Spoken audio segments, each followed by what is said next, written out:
भोपाल से प्रस्तुत हैं प्रादेशिक समाचार। नमस्कार, समाचारों के साथ मैं जितेंद्र रघुवंशी। पहले मुख्य समाचार। प्रदेश में 11 से 15 अगस्त तक चलेगा हर घर तिरंगा अभियान। पंचायत स्तर तक होंगे कार्यक्रम। राज्य में निवेश को बढ़ाने के लिए बेंगलुरु में 2 दिवसीय कार्यक्रम की हुई शुरुआत। राज्यसभा की 12 सीटों पर 3 दिसंबर को होंगे चुनाव। और पेरिस ओलंपिक में पहलवान विनेश फोगाट को अयोग्य करार देने पर भारत ने जताया विरोध। अब समाचार विस्तार से। भोपाल में हुई मंत्री परिषद की बैठक तिरंगे को समर्पित रही है। मुख्यमंत्री डॉक्टर मोहन यादव ने बैठक से पहले कहा कि 15 अगस्त और प्रधानमंत्री नरेंद्र मोदी की पहल पर मनाए जा रहे हर घर तिरंगा अभियान के तहत प्रदेश के प्रत्येक गांव और वार्ड में 11 से 15 अगस्त तक विभिन्न गतिविधियां संचालित की जाएंगी। मुख्यमंत्री ने कहा कि प्रदेश के अनुसूचित जाति, जनजाति और अन्य पिछड़ा वर्ग के 4,500 छात्रावासों और आश्रमों की निगरानी के लिए सचिव स्तरीय 10 अधिकारियों को दायित्व सौंपा गया है। मुख्यमंत्री ने कहा कि 25,000 स्थानों पर 10 अगस्त को एक साथ रक्षाबंधन कार्यक्रम सार्वजनिक रूप से मनाया जाएगा और बहनों के खातों में सिंगल क्लिक से राशि जारी की जाएगी। उन्होंने बताया कि साइबर तहसीलों में राजस्व संबंधी अन्य प्रक्रियाओं को शामिल करते हुए तहसीलों के कार्यों की परिधि को विस्तारित किया जा रहा है। प्रदेश में निवेश को लेकर मुंबई और कोयंबटूर में हुए सफल इन्वेस्ट सेशन के बाद कर्नाटक के औद्योगिक केंद्र बेंगलुरु में 2 दिवसीय इंटरैक्टिव सेशन का आयोजन शुरू हो गया है। मुख्यमंत्री डॉक्टर मोहन यादव यहां सूचना प्रौद्योगिकी, इलेक्ट्रॉनिक्स सिस्टम डिज़ाइन एवं विनिर्माण, टेक्सटाइल एवं गारमेंट, एरोस्पेस एवं डिफेंस, ऑटोमोबाइल आदि क्षेत्रों में कार्य कर रहे प्रमुख उद्योगपतियों से संवाद करेंगे। मुख्यमंत्री की मौजूदगी में होने वाले इंटरैक्टिव सत्र में video film advantage Madhya Pradesh दिखाई जाएगी, जो उद्योगपतियों को राज्य में लाभ और निवेश के अवसरों की विस्तृत जानकारी देगी। मुख्यमंत्री 1-to-1 मीटिंग एवं वैश्विक क्षमता केंद्रों, आईटी और परिधान क्षेत्रों के साथ राउंड टेबल मीटिंग में उद्योगपतियों के साथ नवाचार, निवेश और विकास पर संवाद करेंगे।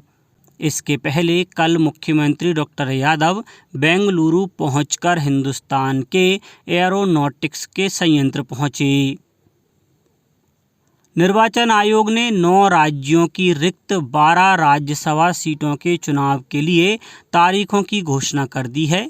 चुनाव की अधिसूचना 14 अगस्त को जारी होगी। उम्मीदवार इस महीने की 21 तारीख तक नामांकन दाखिल कर सकते हैं।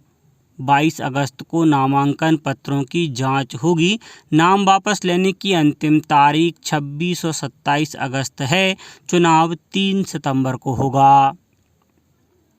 प्रदेश में समेकित छात्रवृत्ति योजना, जिसमें 6 विभागों की 20 प्रकार की छात्रवृत्ति प्रदान की जा रही है। इसके लिए स्कूल शिक्षा विभाग के MP टास्क पोर्टल का उपयोग किया जा रहा है। पोर्टल के माध्यम से विद्यार्थियों की छात्रवृत्ति नियत समय पर हो सके, इसके लिए लोक शिक्षण संचालनालय ने समय सारणी जारी की है। शिक्षा पोर्टल पर सत्र प्रारंभ होने से ही सभी शासकीय और प्राइवेट शिक्षण संस्थाओं में कक्षा 1 से 12 तक अध्ययनरत विद्यार्थियों का नामांकन कार्य तेजी से किया जा रहा है। प्रदेश भर में 100% विद्यार्थियों का नामांकन 10 अगस्त तक अनिवार्य रूप से किए जाने के निर्देश विद्यालयों को दिए गए हैं। प्रदेश की सभी शालाओं को प्रोफाइल अपडेशन और स्वीकृति का कार्य इस वर्ष 24 अगस्त 2024 तक अनिवार्य रूप से किए जाने के लिए कहा गया है। इसके अलावा प्रदेश में स्कूल शिक्षा विभाग के अंतर्गत संचालित सरकारी स्कूलों में पिछले 8 माहों में 65 करोड़ रुपए के 17 निर्माण कार्य पूरे किए गए हैं। इनमें नवीन शाला भवन निर्माण, छात्रावास भवन और अतिरिक्त कमरों के निर्माण प्रमुख रूप से शामिल हैं।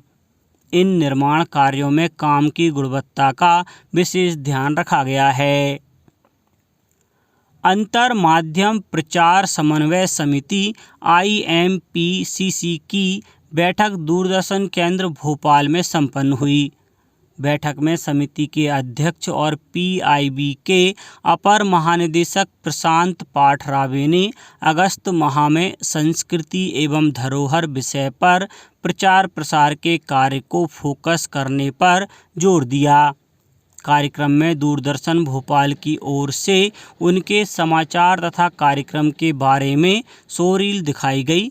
कार्यक्रम में आकाशवाणी समाचार और दूरदर्शन समाचार भोपाल की निदेशक पूजा P. वर्धन ने कहा कि दूरदर्शन समाचार और आकाशवाणी द्वारा योग दिवस, कारगिल विजय दिवस, आम बजट, रेल बजट इत्यादि पर कार्यक्रम प्रसारित किए गए। नर्मदापुरम जिले में DPT और TD टीकाकरण अभियान का प्रथम चरण आज से शुरू हो रहा है। 8, 22 और 29 अगस्त को चिन्हित शासकीय शालाओं में 10 वर्ष और 16 वर्ष के छात्र छात्राओं को TD का टीका लगाया जाएगा। टीके से बच्चों में होने वाली डिप्थीरिया, गलघोंट, परट्यूस, काली खांसी, टेटनस, धनुष टंकार जैसी घातक एवं जानलेवा बीमारियों से सुरक्षा प्रदान की जा सकेगी। इसके लिए स्वास्थ्य और शिक्षा विभाग ने संयुक्त रूप से इस अभियान का क्रियान्वयन सुनिश्चित किया है। नीमच जिले में भी स्वास्थ्य एवं शिक्षा विभाग संयुक्त रूप से अभियान का क्रियान्वयन करेंगे। स्वास्थ्य विभाग द्वारा शिक्षा विभाग के समन्वय से समस्त शासकीय शालाओं में टीकाकरण हेतु कार्ययोजना तैयार की गई है।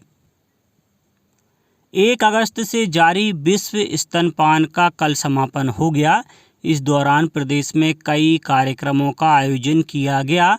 कटनी जिले में महिला एवं बाल विकास और स्वास्थ्य विभाग की सहभागिता से अभियान के तहत कार्यक्रम हुए, जिसके अंतर्गत शहरी क्षेत्रों में क्रियाशील शहरी प्राथमिक स्वास्थ्य केंद्र, मुख्यमंत्री संजीवनी क्लिनिक एवं शहरी आंगनबाड़ी केंद्रों सहित संपूर्ण जिले में संचालित स्वास्थ्य केंद्रों के माध्यम से स्वास्थ्य कर्मी, ANM, आशा कार्यकर्ता, आंगनबाड़ी कार्यकर्ता द्वारा मां का दूध शिशु का सर्वोत्तम आहार है थीम अंतर्गत IEC गतिविधियां संचालित की गईं।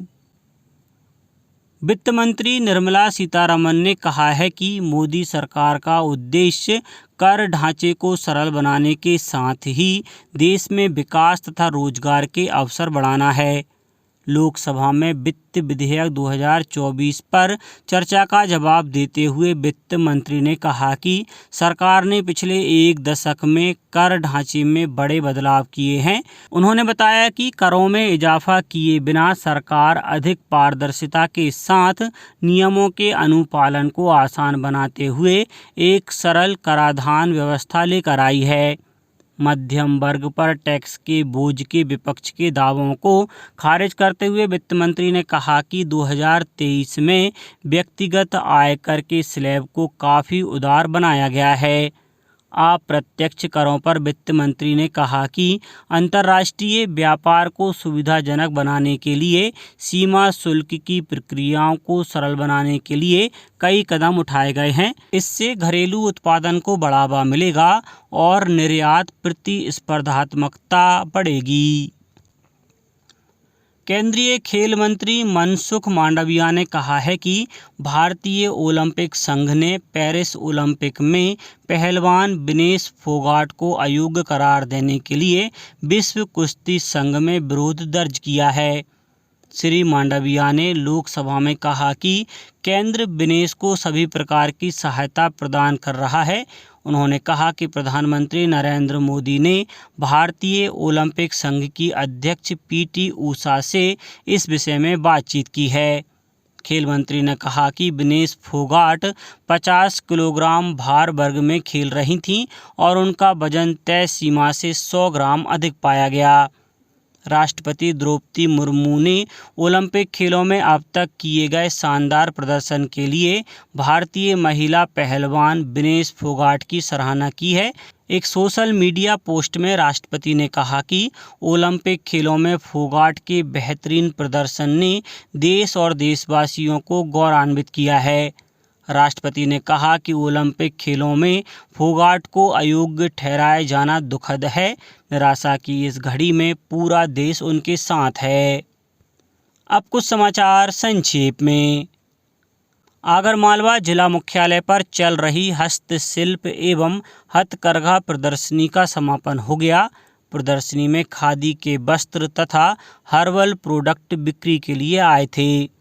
कटनी जिले के अंतर्गत प्रधानमंत्री फसल बीमा के तहत किसान अपनी फसलों को प्राकृतिक प्रकोप से होने वाले नुकसान की क्षतिपूर्ति भरपाई के लिए तिथि बढ़ाकर अब 16 अगस्त 2024 की गई है। और खंडवा ऊपरी क्षेत्र में हो रही लगातार बारिश और बांध के बढ़ते जलस्तर के चलते इंदिरा सागर बांध के 12 गेट खोलकर पानी छोड़ा जा रहा है। अंत में मुख्य समाचार एक बार फिर। प्रदेश में 11 से 15 अगस्त तक चलेगा हर घर तिरंगा अभियान, पंचायत स्तर तक होंगे कार्यक्रम। राज्य में निवेश को बढ़ाने के लिए बेंगलुरु में 2 दिवसीय कार्यक्रम की हुई शुरुआत। राज्यसभा की 12 सीटों पर 3 दिसंबर को होंगे चुनाव। और पेरिस ओलंपिक में पहलवान विनेश फोगाट को अयोग्य करार देने पर भारत ने जताया विरोध। आज के इस बुलेटिन में बस इतना ही। नमस्कार।